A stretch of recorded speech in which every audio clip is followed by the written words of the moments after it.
लेकिन कहते हैं कि कान्हा के समोसे वो 15-20 रोज के खा जाते हैं, ऐसे लोग कहते हैं।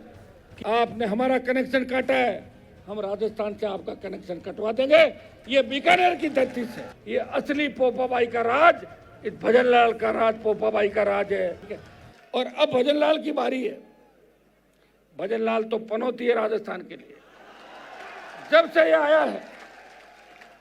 आया है अग्नि देवता बहुत नाराज हो गए राजस्थान में। हर जगह आग, विस्फोट और लोग नई बात 9 दिन। अरे जो भजनलाल की लिस्ट देखो आप, डीजी भले हो सकते हैं, मैं तो पहली बार काम पड़ेगा डीजी से, लेकिन डीजी के आसपास जितने भी माफिया को पनपाने वाले अधिकारी थे उन सबको पैरेलल पुलिस मुख्यालय के बराबर DG, SOG, DG, anti terrorist DG, 3-4 उसके अंदर और रखे हैं। और वही एसीबी में सेम ही परिवार को पूरा एसीबी और एक डीजी अलग हो गया। तो भैया फिर पीएचक्यू वाले क्या करेंगे मुझे बताओ।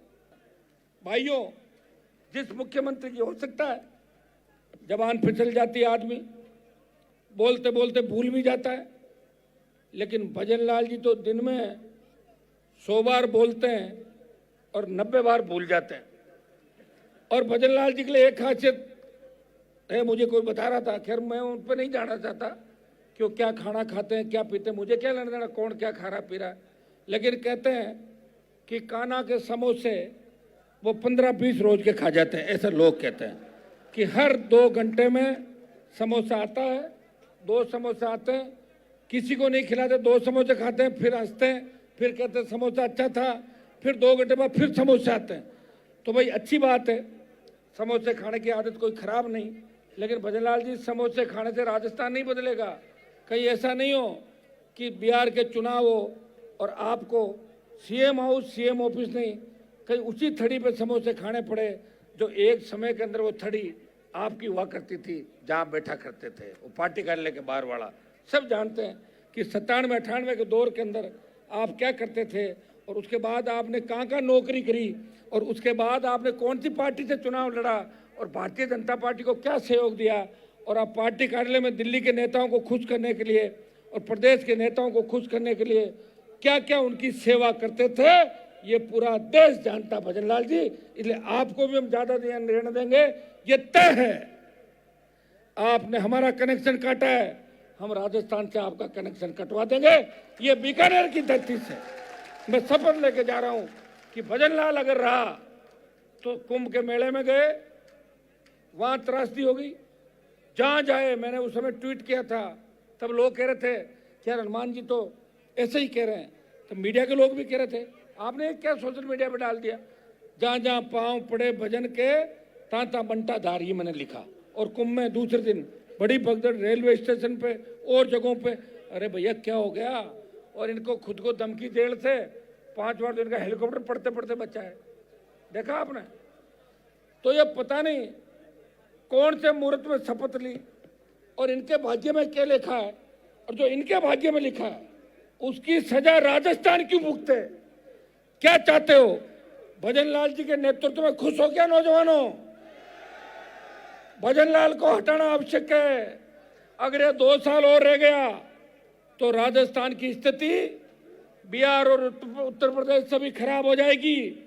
न तो बाहर से पर्यटक आएगा और न ये अपराध रुकेगा।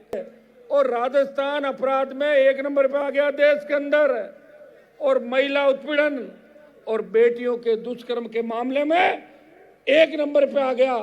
कौन लाया 1 नंबर पे? आरपीएससी और एसआई भर्ती, इस पर ही आ जाओ। बीजेपी ने कहा हमारी सरकार आई पेपर लीक माफिया को पाताल से निकाल लेंगे, ये प्रधानमंत्री ने कहा, अमित शाह ने कहा, जेपी नड्डा ने कहा, लेकिन बदल गए सारे के सारे। और 127 दिन जो सड़क पर बैठ कर लड़ रहा था, जिसने जयपुर में 2 लाख जवानों की रैली करके संदेश दिया आ रहा हूं दिल्ली की तरफ, और 127 दिन बाद राजस्थान उच्च न्यायालय का फैसला हमारे पक्ष में आया और फर्जी थानेदारों की भर्ती रद्द हो गई और आरपीएससी पुनर्गठन के आदेश हो गए। तब भजनलाल ने कहा, इनके मंत्रियों ने कहा कि क्रेडिट हनुमान बेनीवाल ले जा रहा है। तो मंत्री आए मैं से लड़ने लग गए, बोले हमने रद्द कराई और हम अब इसकी अपील नहीं करेंगे, भर्ती को रद्द मान लिया जाए। भजन लाल ने भर्ती रद्द कराई, हमने एसआईटी बनाई, एसओजी को दी।